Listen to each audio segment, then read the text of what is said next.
According to Sandy Call, who works at Franklin Templeton, a $1.7 trillion asset management firm, 2026 will mark an unprecedented migration and explosion of tokenized assets across public blockchains. Those are her exact words, and we're diving deep into what that means. We've also got extensive information about payment systems approaching zero costs and how blockchain technology will be deployed at massive scale. We're featuring insights from CZ, Brad Garlinghouse, and Jeremy Allaire. Additionally, we're exploring critical information about oracles on the XRP ledger and what developments you should anticipate. I've also got some compelling XRP news toward the conclusion, but we have so many incredible clips to cover. Some of the most significant topics discussed at the World Economic Forum include blockchain technology, Internet of Things applications, and digital trade infrastructure. Let's start with Sandy Call essentially telling you exactly what's about to unfold. Listen carefully to this. Franklin Templeton's vision, the real-world asset year. Yeah, I'd say we're in the warm-up phase, right? Because we're going to start witnessing lots of tokenized funds and tokenized securities emerging in 2026. I genuinely believe 2026 is going to be the real-world asset year, but they're going to launch in kind of a clunky manner initially, right? Where you're going to own tokens that provide ownership of a trust, and the actual equities or the actual funds or the actual bonds are going to sit within the trust structure, right? And so that's our first, I call that the fast solution that gets these products into the wallet-based ecosystem and allows people to start diversifying their portfolios. But I think over time, there will be a better, what I call the right solution, which is going to be, I'm going to be able to tokenize that equity or tokenize that bond or tokenize that fund on-chain, created and issued on-chain, so that it is an on-chain instrument from day one, and there is no off-chain settlement process. And that's when I think you're going to start to see this huge explosion and massive migration, because that's going to create so much more efficiency. And this is where public layer 1 and layer 2 blockchains will come into play. This is where Ethereum, Solana, and XRP will come in to service some of that on-chain settlement infrastructure. This represents a fundamental shift in how financial assets will be created, distributed, and traded. When a $1.7 trillion asset manager talks about massive migration and huge explosion, that's not speculative language. That's institutional capital signaling where the market is heading. The two-phase approach Sandy describes is critical to understand. Phase 1 involves wrapped assets, tokens representing ownership in traditional structures. This is the bridge phase, the transitional architecture that allows traditional finance to dip its toes into tokenized markets without completely rebuilding infrastructure overnight. Phase 2 is the true revolution, native on-chain instruments with no off-chain settlement. That means when you buy a tokenized stock, bond, or fund, the transaction settles instantly on-chain with full transparency, programmability, and composability. No T+2 settlement, no intermediary custodians, no reconciliation processes between multiple ledgers. That's when efficiency gains become exponential rather than incremental. Payments. Going to zero, the inevitable evolution. Now let's examine this next piece from Jungle Inc., discussing how the payments business is approaching zero cost. I thought this was really important for you to hear and understand the implications. Over time, the cost of storing and moving money around kind of goes to zero, just like the cost of moving data or publishing software goes to zero.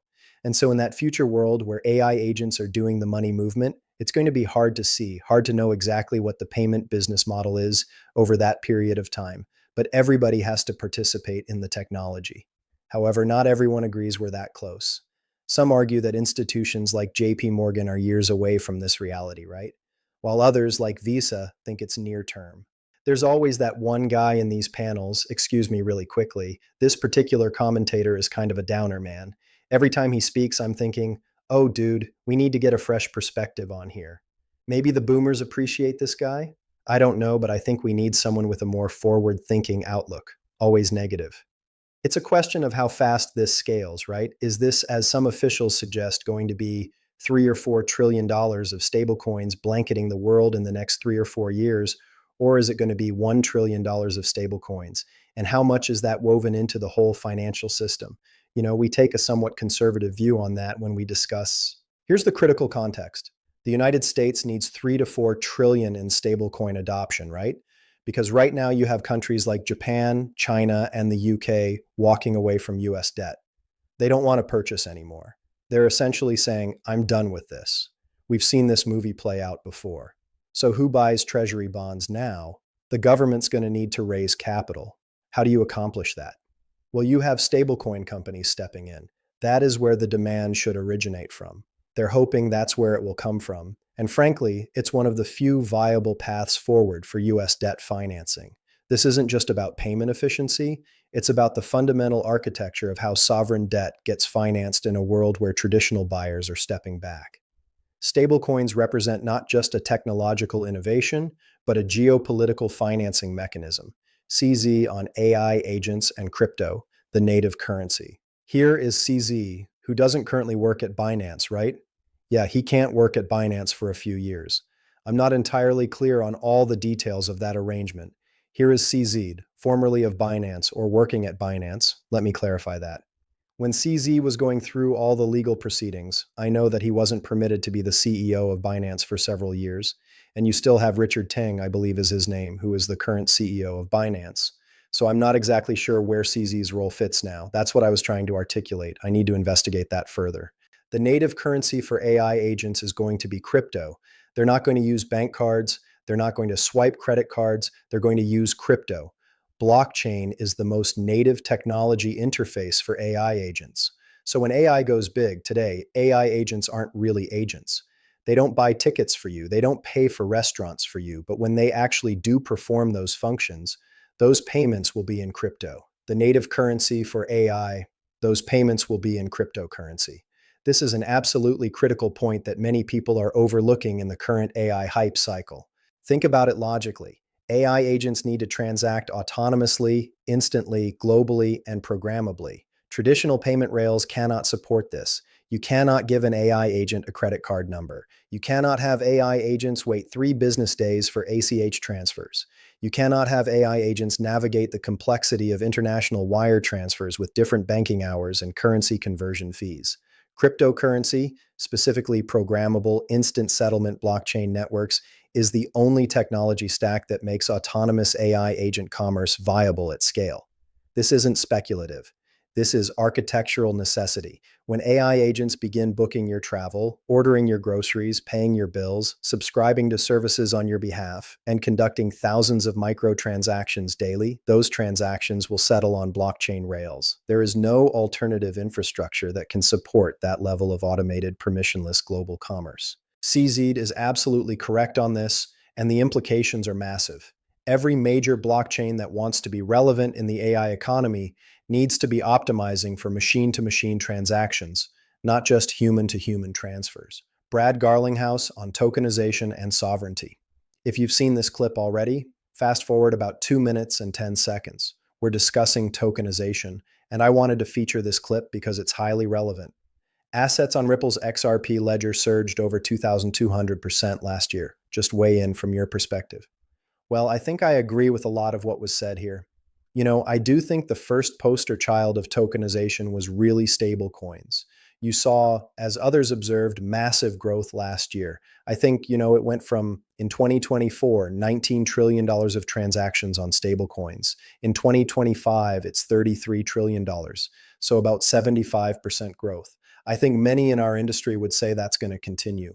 I think to the extent there's space between what was just discussed and how I think about the Bitcoin standard idea, I look at that and I think it's much more of a marriage. Sovereignty of fiat currencies, I believe, is for many countries sacrosanct. Ben Bernanke spoke at a Ripple event many years ago, and he made the point that governments will roll tanks into the street before giving up monetary supply, giving up the control of monetary supply, which stuck with me as, yeah, that makes sense. And so at Ripple, we very much focus on building the bridges between traditional finance, as others were describing what we now call TradFi, and decentralized finance. And that has meant working with a lot of the banks around the world to kind of build those bridges. This is an extremely important philosophical distinction that Brad is making here, and it's worth unpacking because it reveals Ripple's entire strategic approach. While Bitcoin maximalists envision a world where Bitcoin replaces fiat currencies entirely, Brad is articulating a more pragmatic and arguably more realistic vision. a world where sovereign fiat currencies continue to exist but are enhanced, connected, and made more efficient through blockchain technology. The Ben Bernanke quote is particularly telling.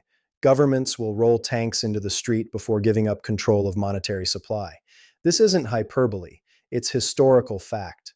Monetary sovereignty is considered a fundamental attribute of statehood.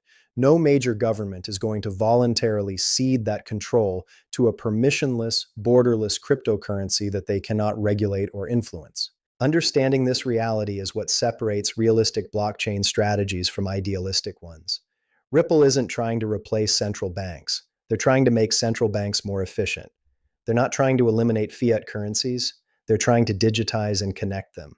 This is why Ripple works with regulators rather than against them. This is why they focus on bank partnerships rather than bank disruption. This is why XRP is positioned as a bridge asset rather than a replacement currency. Whether you philosophically agree with this approach or not, from a practical standpoint, it's the approach that's actually getting institutional adoption and regulatory acceptance. Jeremy Allaire, Why Stablecoin Fears Are Absurd. Here, of course, is Jeremy Allaire. The fear around stablecoins is totally absurd, and he lays out why brilliantly. Stablecoin issuers such as Circle are prohibited from paying interest, but we generate income. We make money from reserves and other revenue sources, and we build partnerships with lots of companies. We have a partnership with Coinbase, we have partnerships with Binance, we have partnerships with Visa, we have partnerships with so many different companies, and we have economic arrangements with these firms, and they may decide based on income that they generate from us that they want to incentivize people to use stablecoins, which are so-called rewards. I think the discussion has been, really banks are not happy that companies that are involved in promoting the adoption and use of stablecoins are paying rewards. They're saying, no, hey, isn't this just a way to provide a substitution for a bank deposit? And isn't that going to suck all the deposit base away from banks? It's going to basically undermine the ability for banks to have money to actually have a base in order to give credit. It's going to draw away credit from the real economy. And when we're in a stress condition, the economy is going to implode and we're going to have no credit. And it's going to be a huge recession. I mean, that's the kind of reductio ad absurdum logic that flows through. He laid it out really well. That's exactly the argument that we are hearing from big banks at this point. Is it absurd? It's totally absurd in my view, and it's totally absurd for a couple of reasons. I think the first is that rewards around financial products exist. Those rewards around financial products exist in every balance that you have with a credit card that you use. They exist around so many other financial products and services that we have. And these rewards are actually very important. They help with stickiness. They help with customer attraction, etc. They are not themselves like these huge monetary policy dampeners. The second is just the historical fact, which is that this is exactly what was said when government money market funds emerged. The exact same arguments were made. Government money market funds are going to draw away all the deposit base. And as that happens, there will not be lending. And so we have, I don't know what the aggregates are now. It's been around $11 trillion of money market funds that grew in various different circumstances, but that has not stopped the ability for all right, really excellent argument. I want to go back and watch that entire discussion. I think Jeremy Allaire is somebody that I really appreciate listening to. He articulates concepts really well, and I hope you got something valuable from that clip. This historical parallel to money market funds is absolutely crucial and often overlooked in the stablecoin debate. When money market funds were introduced, banks made the exact same apocalyptic predictions. This will destroy the banking system. Deposits will flee. Credit will collapse. The economy will implode. None of that happened. The financial system adapted. Banks adjusted their business models. Credit continued to flow. The economy continued to grow. Why? Because financial innovation doesn't destroy economies. It makes them more efficient. Capital doesn't disappear when it moves from bank deposits to money market funds or stable coins. It just flows to where it's most productive and where consumers get the best value. The banks opposing stablecoins aren't worried about systemic risk or economic stability. They're worried about losing their monopoly on deposit taking and the cheap funding that provides. That's a business model problem, not a systemic risk problem. Jeremy's point about rewards is also critical. Every credit card offers rewards. Every brokerage offers incentives. Every financial product competes on value proposition. Why should stablecoins be uniquely prohibited from competing in the same way? The answer, of course, is that they shouldn't. And increasingly, regulators are recognizing that these banking objections are protectionist rather than prudential. Oracles on the XRP ledger, unlocking DeFi infrastructure. All right, let's shift into some XRP specific developments here. This is from Jazzy Cooper, who dives into oracles on the XRP ledger and their use cases, particularly how they're enhancing on chain DeFi applications. We know that Chainlink is vitally important to many blockchain ecosystems because it's able to update data across blockchains and traditional financial systems. That capability is extremely important. And if we can grow the XRP ledger to perform similar functions to what Chainlink is accomplishing, I think that will help create more market share and opportunity for the XRP ecosystem and, of course, the XRP community. That's what's up. All right, let's go to this infrastructure clip. Quickly on oracles, there was an Oracle amendment proposal that went out recently. The oracles feature doesn't provide the price data itself. It's basically just an object on the ledger that can store data in a prices set pair format.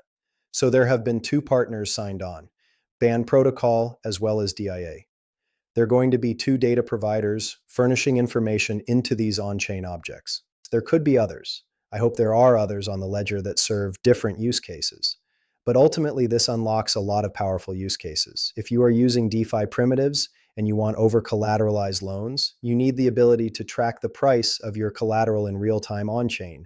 And this is how you do that in a decentralized way, real-world assets as well. If you're looking to track the value of a commodity on chain and you have a complex trading strategy that needs to execute very quickly, having that data on chain decentralized in a way that you know is truthful becomes really powerful for those on chain use cases. Cross chain interoperability is another one that I'm really excited about.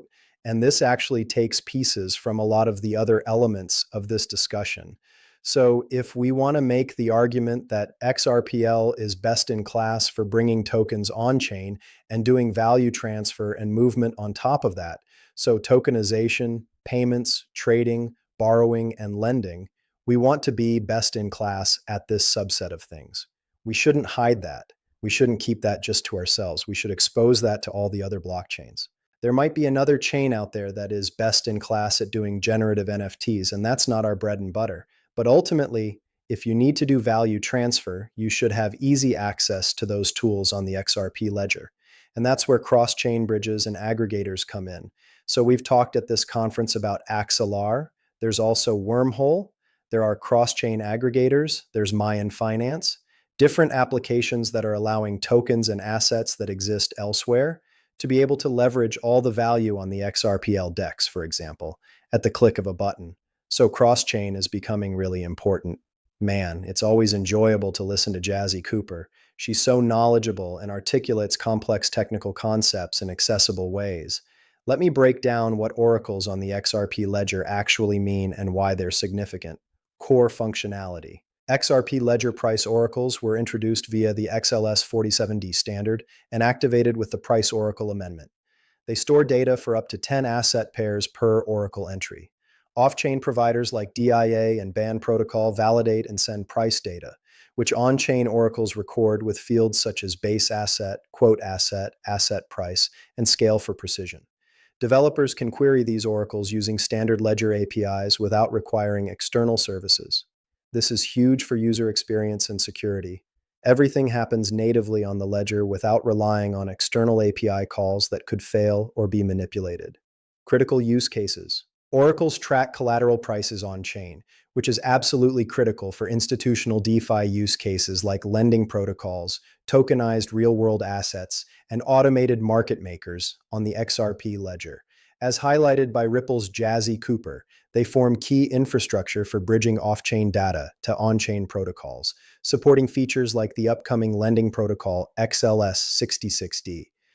Multiple oracles can be engaged simultaneously to reduce risks and inaccuracies through aggregation and consensus mechanisms. This decentralized approach to price feeds is what makes DeFi protocols secure and trustworthy at institutional scale. Without reliable oracles, you cannot have over-collateralized lending. You need to know collateral value in real time. Automated liquidations. You need accurate price triggers. Real-world asset tokenization. You need to track off-chain asset values. Complex trading strategies. You need reliable price data for execution. Cross-chain bridges. You need to value assets across different chains. The XRP ledger adding native Oracle functionality positions it to support sophisticated DeFi applications that were previously impossible or had to rely on external Oracle solutions that added complexity, cost, and security risks. Ripple, Google, and the ISO 2022 infrastructure. And then, of course, we have Ripple, Google, Rockefeller Foundation, and the Gates Foundation at the forefront of driving creation and advancement of ISO 2022 messaging standards. Here's that information right here. There are several sponsors for this work. One submitting organization is Mojaloop, and the foundation sponsors include Monetary Authority of Singapore, Google, Ripple, Rockefeller Foundation, COIL, and Bill and Melinda Gates Foundation. Here's additional context. The project is managed by the Mojaloop Foundation. It was launched in early 2020. Its members include central banks, financial services firms, and technology companies such as Google, COIL, and Ripple, as well as philanthropists such as the Bill and Melinda Gates Foundation. Ripple is a sponsor-level member of the Mojaloop Foundation, alongside Bill and Melinda Gates Foundation, the Rockefeller Foundation, Google, and Monetary Authority of Singapore, and others, helping design open-source payment infrastructure and CBDC experiments focused on financial inclusion. Now, it's important to clarify, XRP itself is not a required settlement asset for Mojaloop. Today, the stack relies on interledger and domestic currency ledgers, rather than XRP for retail transactions. Though Ripple's involvement keeps an open door for XRP and XRPL-based liquidity where it fits strategically. This is significant because it shows Ripple positioning itself at the infrastructure layer of next-generation payment systems, working alongside central banks and major tech companies to establish the standards that will govern how money moves in the digital age. ISO 2022 is the global standard for financial messaging that's being adopted by payment systems worldwide. It provides richer, more structured data than legacy messaging formats, enabling better compliance, transparency, and automation. Ripple's involvement in establishing these standards means they're not just building products that comply with standards. They're helping write the standards themselves. That's strategic positioning at the highest level. Money 2020 Europe. Ripple among financial giants. And then here it is, the Money 2020 Summit, Europe's most senior banking and payments conference, being held between the 9th and 10th of March 2026 in London. Look at this lineup. You have Ripple here alongside some of the biggest names in the world. You have Accenture, FIS, that's a massive deal. Visa, MasterCard, IBM, you have AWS as well. SAS, Adobe, Experian if you want to get your credit checked, right? Zoom is there. Temenos, love that. Temenos is connected to over 3,000 financial institutions globally. Love to see that representation. This conference positioning tells you everything you need to know about where Ripple sits in the financial technology ecosystem. They're not at crypto conferences talking to retail investors.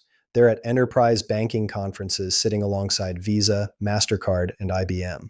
That's not an accident. That's strategic positioning as enterprise infrastructure, not speculative technology. When financial institutions are making decisions about which blockchain technology to integrate, they're looking at who else is in the room, who else is validated by the industry, who else has proven they can operate at institutional scale with institutional compliance.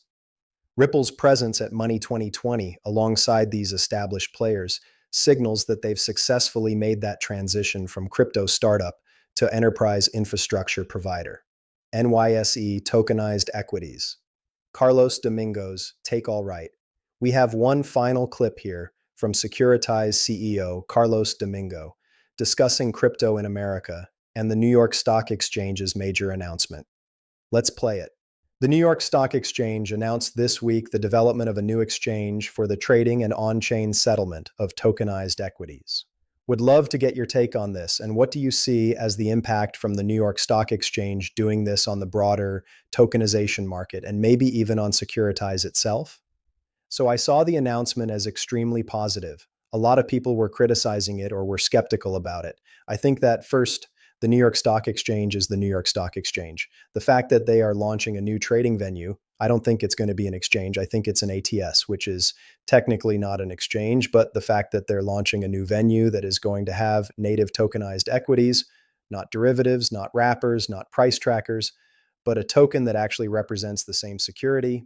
The New York Stock Exchange, the most established, prestigious stock exchange in the world, is creating infrastructure for native tokenized equities, not tokenized derivatives, not synthetic representations, actual tokenized securities that represent real ownership.